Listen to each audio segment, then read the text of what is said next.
You know what today is, Tom? Go on. It's the day we finally talk about Severn Trent and privatisation. Yeah. Building up to this. 7 episodes. Finally there.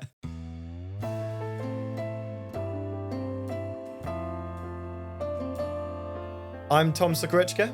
And I'm Michael Krawick. From NottsPod. This is Trentbelly. Episode 8, Sewer Shares. So last episode was regionalisation. This was the idea that we're transitioning away from local authorities managing the water supply towards managing them on the basis of the watersheds of the rivers. Therefore, it made sense that if you're going to look at water supply, waste management, you need to start thinking a little bit more holistically. What is the state of the river when it arrives? Where does it leave? And the best way to manage a river is managing it from the source to the mouth. That system did have a few unforeseen problems, though. Mainly, if it is dependent on government funding and there is an economic crisis, the government decides not to fund it as much as it needs to. Yeah, it was interesting, wasn't it? Because we went from a situation, if we could take it back to Hawksley very briefly, indulge me, where we had private companies competing with each other, to the municipal system, where there was actually a lot of disagreement between councils about how to manage the water. And understandably, it made sense. We can cut all that out by managing it regionally. One organisation for one river, or in the case of Severn Trent, one organisation, 2 rivers, the Severn and the Trent. But then the competition came from water industry having to compete with health and education and other political priorities. And so we weren't quite able to escape these tensions that have existed in different forms in past systems that we've had.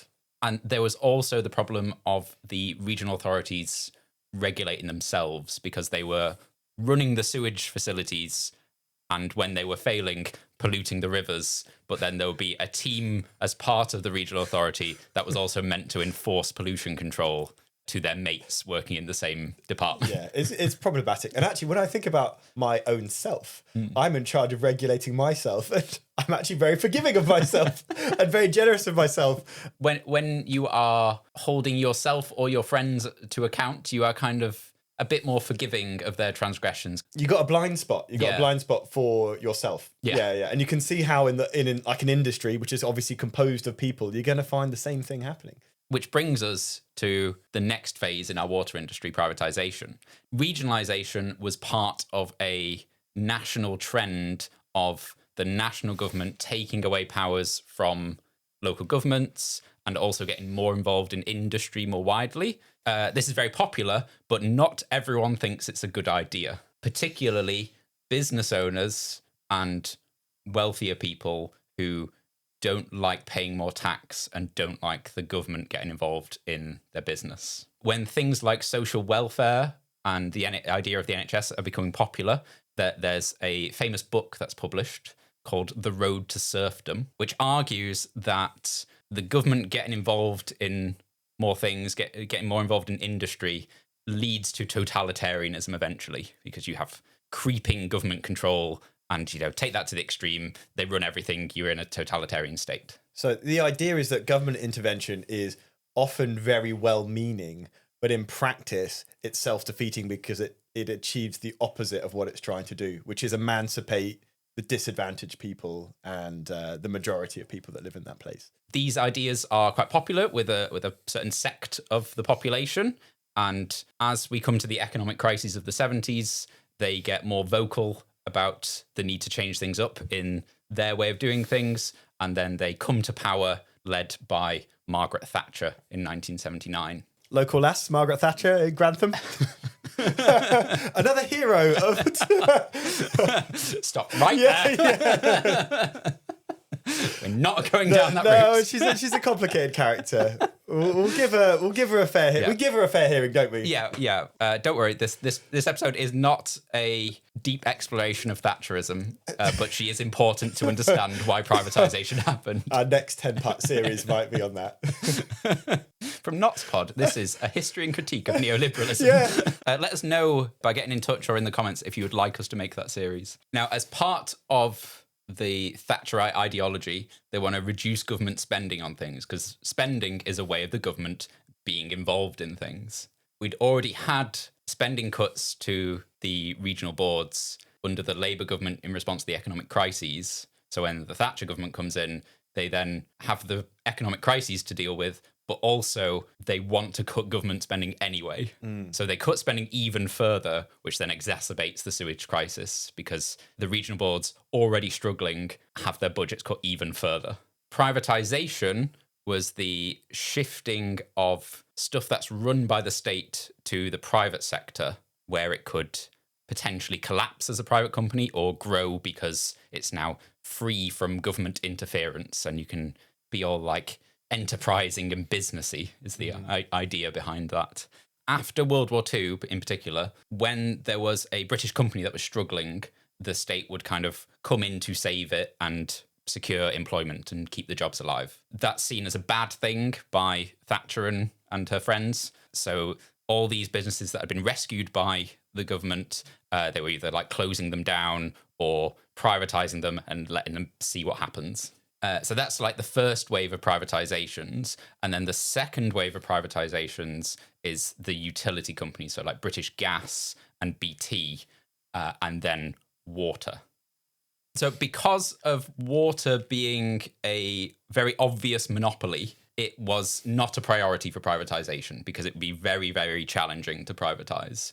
But when we have the river survey showing how bad the rivers had got in the 80s, there's now a impetus to do it. We need something that will solve the problem of pollution in Britain. And because privatization is what the Thatcher government has been doing, that's what they go for. It's like the one button they just press. When this was being considered, there was a lot of opposition to it because it's an obvious monopoly. When they're making the case for competition in water, it's not very convincing, but they basically argue that, but you know, the different regional water companies can compete on share value and how attractive they are to lenders.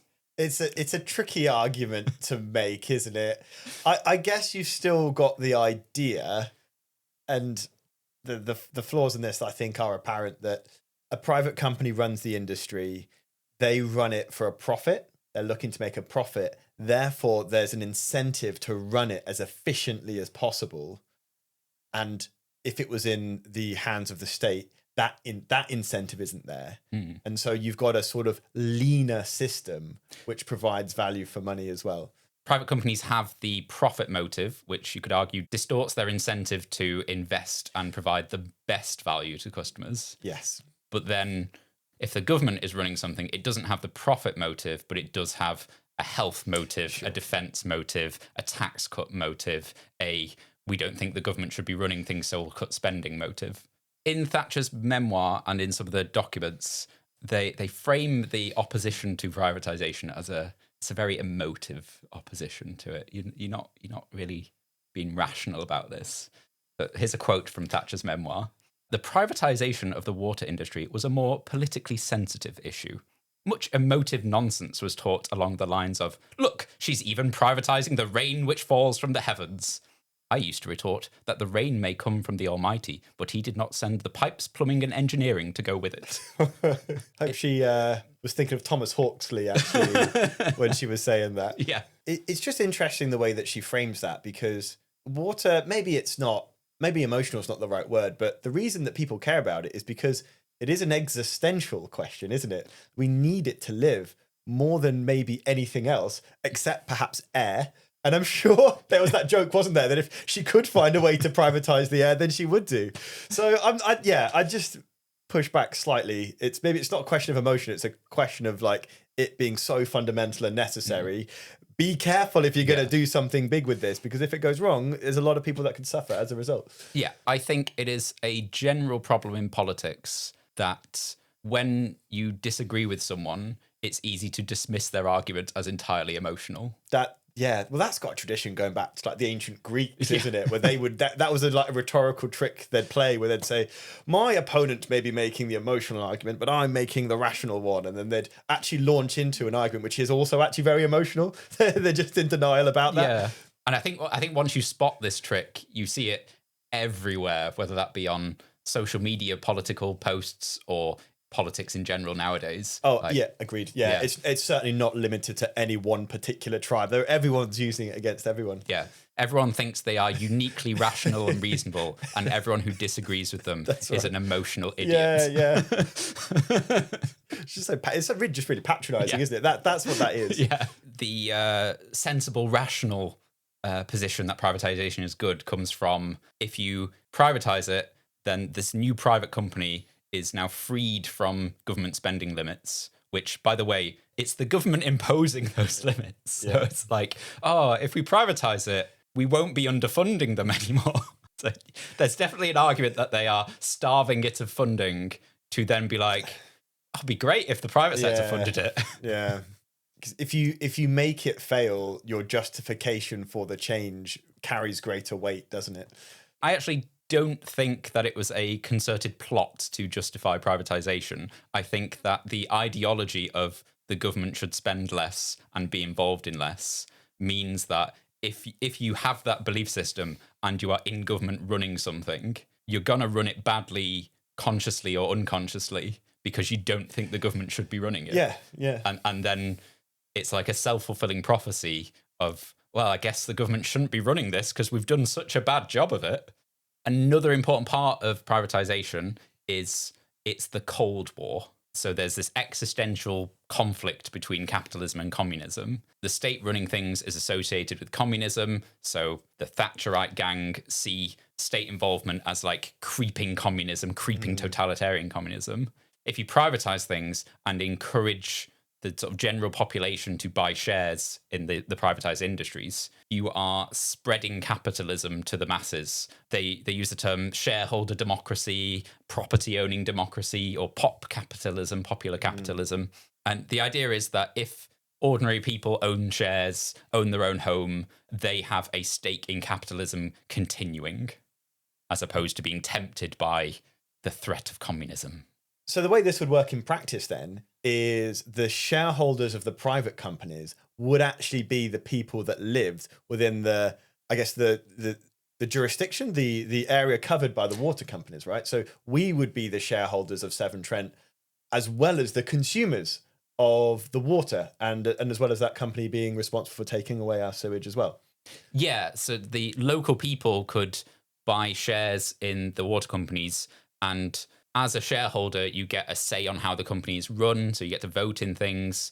Privatization is sort of framed as spreading more democracy, but crucially, and this is the bit where it gets a bit iffy, you have to pay for that extra democracy. If you want more democracy, you got to pay for it. Got it, yeah. Yeah. Okay. And if you see owning a share as getting more democracy with your money, it kind of leads you to think that you could then buy politicians directly.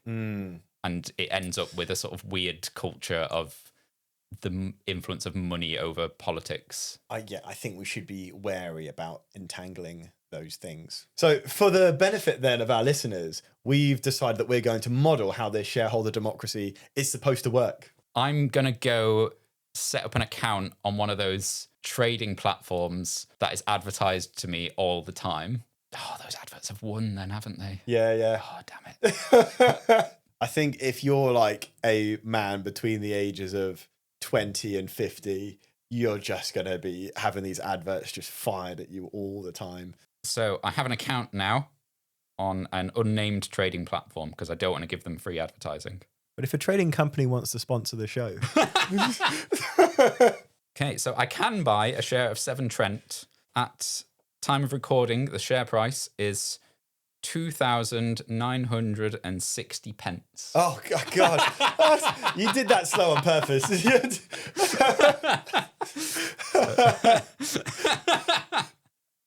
So £29. I was like, we should have talked about this before. I should have.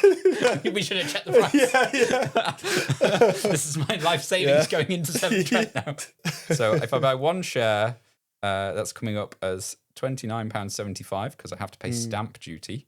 Purchase one share of Severn Trent at 2,962 pence. So I can now hold them to account as Thatcher envisioned. How do you feel? Do you feel any different? I feel like Thatcher's ghost is sort of over there off camera, smiling at me in a slightly sinister way. Just rubbing our hands together. Good. I feel like my relationship to my water bill might change a bit. Yeah. When your partner's like left the tap on a bit too long, you're costing us a fortune. What are you doing? That's going to impact my dividend. Just turning the shower off when they're in it, saying that's enough now. I hope this isn't the slippery slope to me becoming a hardcore capitalist trader. Yeah, you know what? Or I was just This thinking is the start of my day trading career.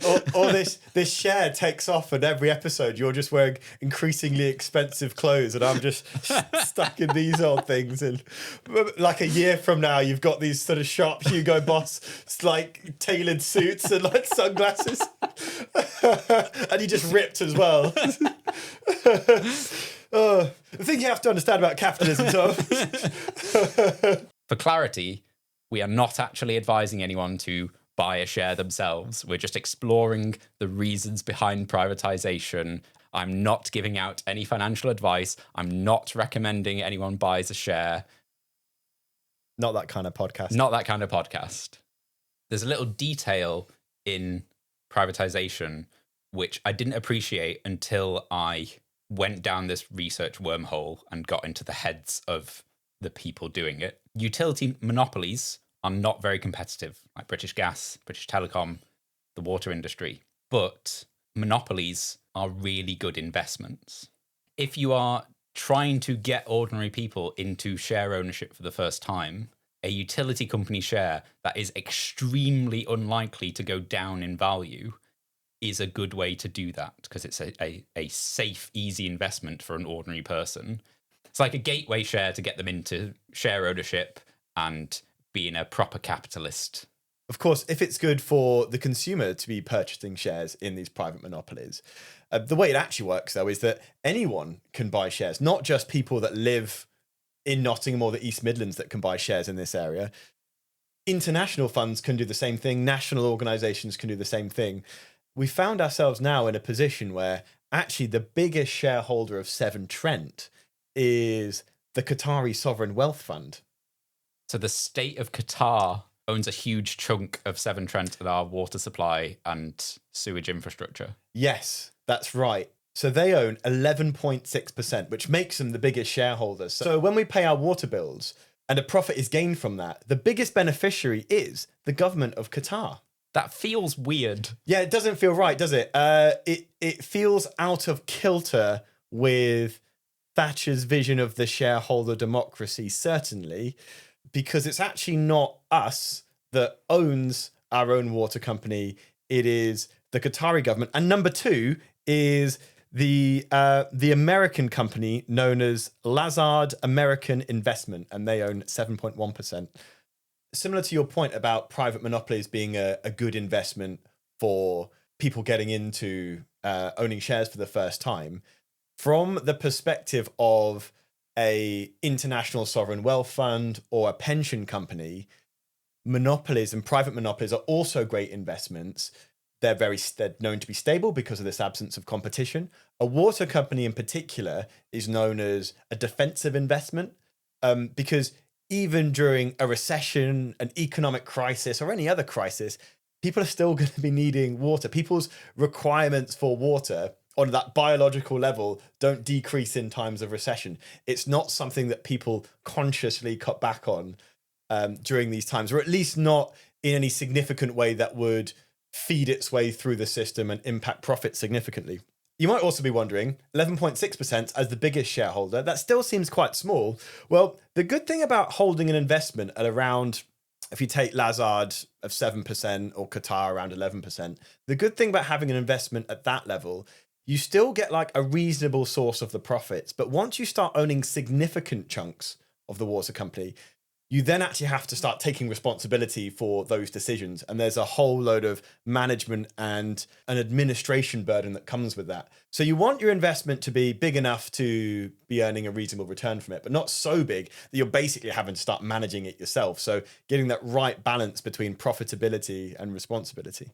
The first proposal for privatization of water is to keep the regional authorities intact as they are, running everything to do with water, and then just shifting those into the private sector with a license to do what they need to do. And then they'll be able to get the funding they need to do all the investments that's needed to make up for the decades of underinvestment. In this initial proposal, there's a recognition that Beddoes' vision of all these things being connected is actually really good and in many ways has been very effective. It's just not had enough money. The thing they're trying to solve is these things need more money. We don't want to give them money. So in a way, it's sort of a vindication of his original vision because he didn't expect there to be a massive funding cut in response to the economic crises. Yeah, I think it's worth just recapping the idea that the timing of regionalisation was just so unfortunate because as soon as it happened and this new vision for how we were going to manage the water system was launched, huge economic crises. We've described the water sector sometimes as this Cinderella service.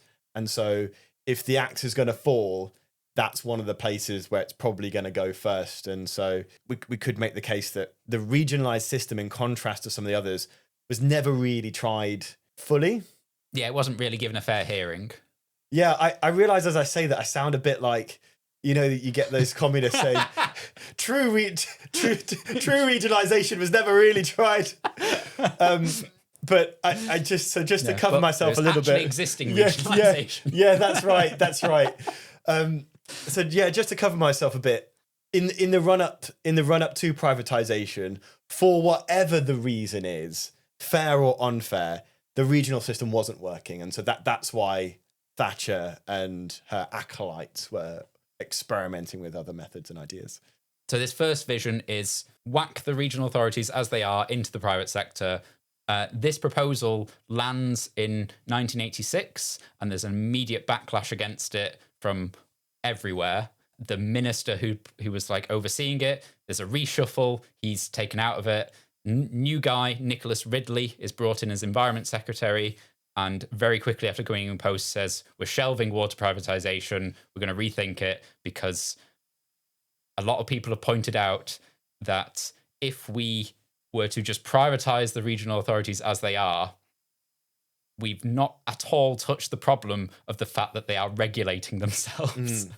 And if you're just giving a private company a license to regulate itself, that's mental. Because one of the legitimate problems with the regionalised system was this idea of self-regulation. And all we'd be doing through privatising it is just you're not solving the problem. You're just moving it. You're just moving it elsewhere. Nicholas Ridley is a very hardcore Thatcherite. So he's not a lefty. He's very much like government needs to be involved in less stuff, generally in favour of deregulation. However, he's also a former civil engineer and a keen angler. So he likes his rivers and he would like them to be nice again. Leading up to the 1987 election, he launches his proposal for water privatisation, shift water and sewage into the private sector as a new private company, and you'd have Ofwat as the economic regulator monitoring their investments and pricing, and then you'd create the National Rivers Authority, which would monitor pollution, hold the water companies to account for pollution, and also still do the flood prevention, other things like that to do with river management. So you get the water companies and two regulators focus on different things. Moving water and sewage to the private sector, whereas keeping regulation in the public sector, making sure it's a strong regulator, creates a nice solid barrier between the polluter, as in the water company, and the person doing the monitoring, which was lacking when they were all run by the government under the regional system. So they won't be marking their own homework, to borrow a phrase from a previous episode too. Yes. The Conservatives under Thatcher win the election, and so they have a mandate to do water privatisation. Even though it is still widely unpopular amongst many people, there's lots of people who think it's a privatisation too far. It's not one of her more popular moves. Like, most of the stuff she did is divisive and disliked by a lot of people, but water privatisation in particular wasn't even that popular amongst the people that were generally on board with what she was doing. Emotional British public pull themselves together.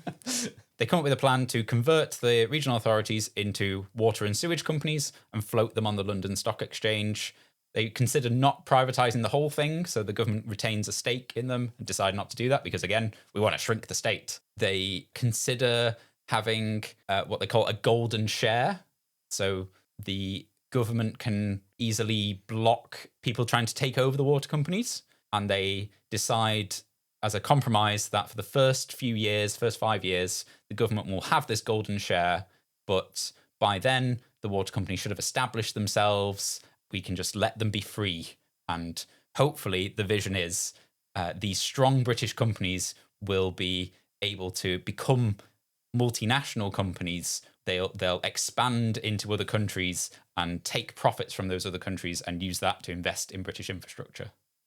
Hold on. So the idea is that it'd be British water sectors that would actually slowly be owning shares in water companies abroad. But we've ended up in this situation Yes. where our water companies have been taken over by overseas investors too. So what happened to the golden share? Because it seems to have been working in the opposite way to how it was envisaged. So the golden share was a temporary thing just at the start of privatization, so that in the first few years, the water companies weren't swooped up and taken over by international companies. And the idea being that, these are proper British companies. Once they've had a few years, they'll be strong and able to hold their own on the global market, and they'll be able to start expanding their business and making profits elsewhere and bringing those profits back to Britain. As your reaction shows, that did not happen. No. It makes you wonder if we'd kept this golden share option to block not necessarily bad companies, but companies that don't have a direct interest in the health and well-being of the people of the Midlands in Great Britain. I'm sure the Qatari Sovereign Wealth Fund has wonderful people guided by their own ethics and morality, but they don't have a direct interest in ensuring that the water is piped to this house effectively. It's not their fault. They just have they can't be interested in this kind of thing. It's just not how the system's set up. Yeah, to them, Severn Trent is this abstract, distant investment rather than the thing that supplies us with water and potentially pollutes our rivers if it's not run properly. Yeah.